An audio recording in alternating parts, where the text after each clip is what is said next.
ओम नमो भगवते वासुदेवाय। आज का जो प्रसंग है इसमें जीवन में हर मनुष्य के जीवन में कभी ना कभी कोई ना कोई दुख कष्ट अवश्य आता है।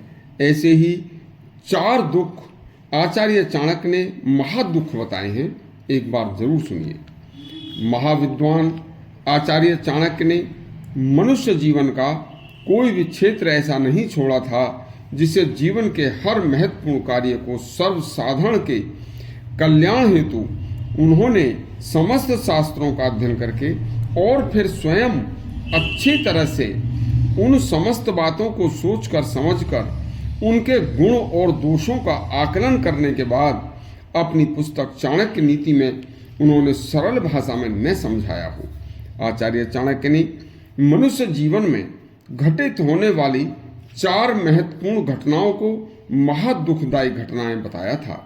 आचार्य ने अपने एक श्लोक में बताया है, सुनिए। वृद्ध काले मृता भार्या च पुत्रा बंधु हस्ते गतम धनम भोजनम च पराधीनम तिस्त्र पुंसाम विडंबना। इस श्लोक का अर्थ है, आचार्य कहते हैं कि चाहे कोई भी कैसा भी मनुष्य का न हो, उसके जीवन काल में कभी ना कभी कोई ना कोई भारी कष्ट, छोटा कष्ट, बड़ा कष्ट अवश्य आता ही रहता है। लेकिन सभी दुखों में 4 दुख महादुखदायी होते हैं। सुनिए, भगवान ने करे। पहला दुख वृद्धावस्था है, और वृद्धावस्था आने पर यदि किसी मनुष्य की पत्नी का देहांत हो जाए, पत्नी मर जाए, तो वृद्धावस्था में पत्नी का मर जाना महादुखदायी होता है। क्योंकि आचार्य कहते हैं कि वृद्धावस्था में ही पत्नी की आवश्यकता होती है। वृद्धावस्था में पत्नी के अलावा कोई भी आदमी का कोई भी सगा, कितना भी निजी संबंधी बारीकी से उसका ध्यान नहीं रख सकता।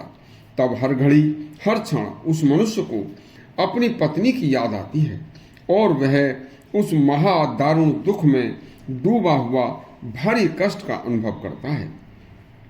देखिए, पत्नी का वृद्धावस्था में बिछुड़ना भारी महादुख होता है। दूसरे नंबर पर आती है कि वृद्ध अवस्था है, और वृद्ध अवस्था में उस वृद्ध व्यक्ति का युवा पुत्र मर जाए, तो युवा पुत्र को आदमी की बुढ़ापे की लाठी बताया है, और जब वह लाठी वृद्ध अवस्था में छिन जाए तो आदमी बिना सहारे के लड़खड़ा कर गिर जाएगा। वृद्ध अवस्था में युवा पुत्र का मर जाना, उसका देहांत हो जाना दारुण दुख है। तीसरे नंबर पर यदि किसी का अपना कमाया हुआ धन या अपनी पैतृक संपत्ति को बंधु बांधवों में बंटवा दिया जाए या उसे दूसरों को हस्तांतरित करा दिया जाए, तो वह व्यक्ति अपनी धन संपत्ति को खोई हुई मानकर, अपने को निर्धन मानकर, संपत्तिहीन समझकर भारी दुख का एहसास करेगा, और यह दुख भी उसके लिए एक महादुख की श्रेणी में आता है। चौथे नंबर पर भगवान ने करें, कभी कोई व्यक्ति किसी कारणवश दूसरों के मुंह की तरफ देखकर भोजन के लिए, पानी के लिए, भूख प्यास में, किसी भी जरूरी काम के लिए दूसरों के आश्रित हो, दूसरों के ऊपर रहकर ही भूख प्यास सब कुछ दूसरों पर ही आश्रित हो, स्वयं कुछ न कर सकता हो, तो ऐसा व्यक्ति संसार में महादुख का एहसास करता है। उसका जीवन भी भारी कष्टदायक और दारुण दुख देने वाला होता है।